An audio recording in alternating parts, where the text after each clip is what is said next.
vraiment que c'était un choix. C'était un choix surtout d'arriver dans une unité de recherche qui était à la fois INSERM et CNRS et qui s'intéressait aux sciences sociales, alors que l'INSERM est avant tout un organisme de recherche biomédicale.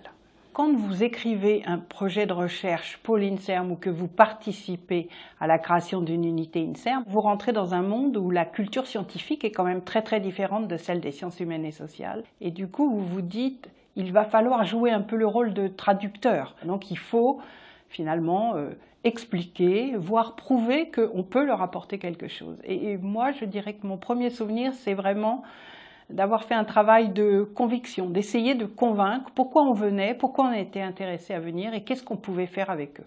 Je pense vraiment, même si c'est jamais gagné, qu'il y a une vraie ouverture aujourd'hui aux sciences sociales et qu'avec tous les chercheurs de l'unité mixte que j'ai dirigée pendant quasiment 16 ans, on ne s'est jamais découragé et on a essayé d'expliquer pourquoi c'était important qu'on soit à la fois et au CNRS et à l'INSERM et qu'on ait un regard de sciences sociales sur tous les enjeux de la santé aujourd'hui, mais aussi pour comprendre les enjeux, je dirais, sociaux de ces avancées scientifiques formidables. Je pense que le grand apport de l'INSERM a été aussi d'être capable de s'ouvrir beaucoup plus largement, de ne pas avoir une vision confinée, disons, de ses objets de recherche. C'est de l'ouverture que naissent quand même les avancées scientifiques et il faut ne pas céder à cette tentation de se refermer sur un champ trop restreint.